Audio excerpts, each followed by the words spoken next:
Assalamualaikum warahmatullahi wabarakatuh. Di sini kami akan mempresentasikan tentang anomali dan keberagaman dalam Islam.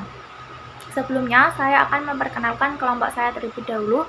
Yang pertama, saya sendiri Eva Nur Afifah, dan kedua, Aulia Intan Saputri, dan yang terakhir, Sania Almar Elfayat. Di sini saya akan menerangkan tentang pengertian anomali dan keberagaman. Anomali ialah penyimpangan terhadap sesuatu yang biasa atau normal dan telah menjadi kondisi umum atau mayoritas dalam suatu lingkungan tertentu. Dari pengertian tersebut, anomali mengandung dua dimensi, yaitu dimensi fisik dan perilaku. Dari dimensi fisik tersebut, anomali digambarkan sebagai suatu penyimpangan yang dapat mengenai seluruh tubuh atau hanya bagian atau alat tubuh manusia.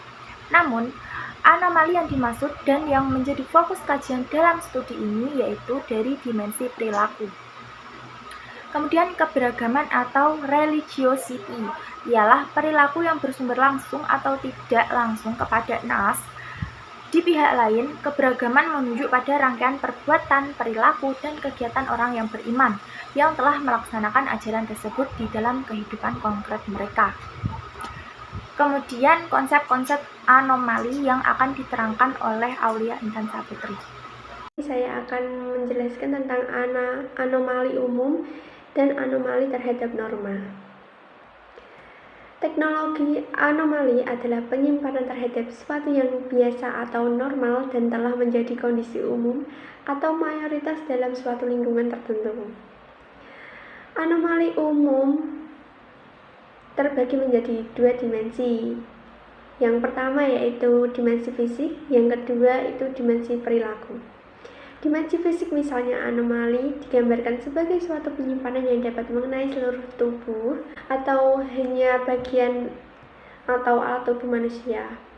Yang kedua yaitu dimensi perilaku, banyak diadopsikan khususnya dalam ilmu psikologi, sosiologi, dan ekonomi. Konsep anomali mengandung kelemahan yaitu kurang memiliki kekuatan untuk bisa melakukan perubahan ketika kondisi mayoritas tersebut dihadapkan pada norma yaitu kekuatan aturan, hukum maupun toleransi sosial yang berlaku. Anomali terhadap norma. Para ilmuwan sosial mengartikannya sebagai perilaku yang dilarang, dibatasi, disensor, diancam hukuman atau yang dianggap buruk sehingga istilah ini sering disamakan dengan pelanggaran aturan. Pengertian norma yang dimaksud adalah anomali itu suatu bentuk perilaku yang menyimpang dari norma yang seharusnya. Istilah ini dapat ditunjukkan untuk menunjukkan adanya perilaku anggota maupun legislatif secara lembaga yang menyimpang dari norma kelembagaan. Yang selanjutnya, Islam membangun persatuan dalam keberagamaan. Dengan adanya keberagamaan ini, bukan berarti menganggap kelompok, mazhab, ataupun keberagamaan yang lain sehingga menganggap kelompoknya lah yang paling benar. Yang harus kita ketahui di sini adalah keberagamaan sudah ada sejak zaman para sahabat, yaitu ketika Nabi Muhammad SAW wafat, para sahabat saling mengklaim dirinya yang pantas untuk menjadi pengganti Nabi. Ajaran Islam mengutamakan persaudaraan atau ukhuwah dalam menyikapi keberagamaan. Ketegasan syariah Islam memberikan gambaran betapa perhatiannya Islam terhadap permasalahan keberagamaan dengan mengutamakan persaudaraan, keharmonisan, dan perdamaian. Penyebab munculnya perbedaan aliran. Yang pertama, adanya pergolongan politik dalam negeri. Yang kedua, mengalirkan pemikiran non-muslim. Yang ketiga, akibat proses perubahan kultural dan politik. Islam memberikan beberapa prinsip dasar dalam menyikapi dan memahami pluralisme. Yang pertama, prinsip keberagamaan yang lapang. Salah satu masalah yang serius dalam menyikapi keberagamaan adalah masalah klaim kebenaran. Yang kedua, keadilan yang objektif. Keadilan mencakup pandangan maupun tindakan kita terhadap pemeluk agama lain. Islam mengajarkan bahwa kita harus menegakkan keadilan dalam sikap pandangan ini dengan objektif terlepas dari rasa suka atau tidak suka. Yang ketiga, menjauhi kekerasan dalam berinteraksi dengan pemeluk agama lain, termasuk ketika melakukan dakwah. Setiap agama mempunyai logikanya sendiri dalam memahami Tuhan dan firman-Nya. Kedua, bahwa dialog bukanlah dimaksudkan untuk saling menyerang, tetapi adalah upaya untuk mencapai kesepahaman dan mempertahankan keyakinan kita. Yang keempat, menjadikan keragaman agama tersebut sebagai kompetisi positif dalam kebaikan. Ketika ada pemeluk agama lain berbuat amal sosial dengan semisal melakukan advokasi terhadap masyarakat tertindas seperti kaum buruh, pelecehan seksual, atau sebagainya, maka kita tidak boleh begitu mencurigai sebagai gerakan permutatan atau bahkan berusaha menggagalkannya, tetapi tersebut berusaha menjadi pemacu bagi kita kaum muslimin untuk berusaha menjadi lebih baik dari mereka dalam hal amal sosial. Yang selanjutnya, sikap remaja dalam beragama. Sikap termasuk salah satu bentuk kemampuan jiwa manusia berupa kecenderungan terhadap suatu objek. Syakiyah Darajat membagi sikap remaja terhadap agama kepada beberapa bagian. Yang pertama, percaya atau beragama turut-turutan. Suatu keluarga yang taat menjalankan agamanya menunjukkan bahwa ibu, bapak, dan keluarganya taat dalam beragama. Sementara para remaja yang tinggal di sekitarnya hanya ikut-ikutan melaksanakan ibadah dan mengamalkan ajaran-ajaran agama. Kepercayaan dan pengalaman ibadah remaja yang tinggal di sekitar orang taat beragama itu disebut dengan percaya turut-turutan.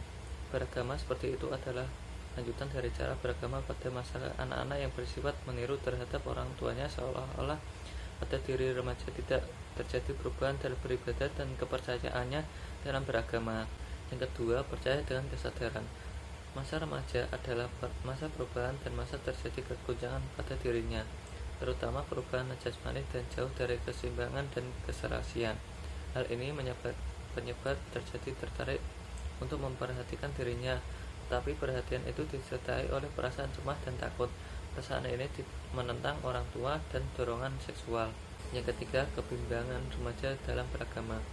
Kebimbangan beragama mulai menyerang remaja setelah pertumbuhan dan kecerdasannya mencapai tingkat kematangan, sehingga remaja bisa mengkritik, menerima, dan atau menolak sesuatu yang disampaikan kepadanya.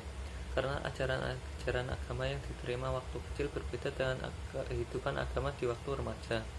Hal ini disebabkan karena pada masa remaja keyakinan beragama mereka dikuasai dan berbeda dengan, sehingga remaja bisa mengkritik, menerima, atau menolak sesuatu yang disampaikan kepadanya. Yang keempat, tidak percaya kepada Tuhan. Faktor utama yang dapat menyelamatkan manusia dari kekufuran atau ateis adalah akhlak.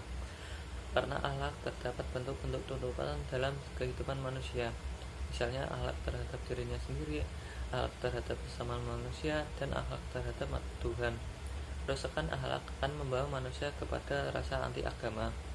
Akhlak manusia yang rusak inilah menjadi bagian penyebab Allah mengutus Nabi Muhammad SAW untuk menjadi Rasul di muka bumi ini, yaitu untuk memperbaiki akhlak manusia yang rusak. Pembinaan sikap, mental, akhlak jauh lebih penting daripada menghafalkan dalil-dalil dan hukum-hukum agama yang tidak diresapi, dihayati, dan diamalkan dalam kehidupan. Kesimpulannya, anomali adalah penyimpangan terhadap sesuatu yang biasa atau normal dan telah menjadi kondisi umum atau mayoritas dalam suatu lingkungan tertentu. Keberagamaan atau religiusitas merupakan tingkatan pengetahuan, keyakinan, pelaksanaan, dan penghayatan seseorang atas ajaran agama yang diyakininya atau suatu sikap penyerahan diri kepada suatu kekuatan yang ada di luar dirinya yang diwujudkan dalam aktivitas dan perilaku individu sehari-hari.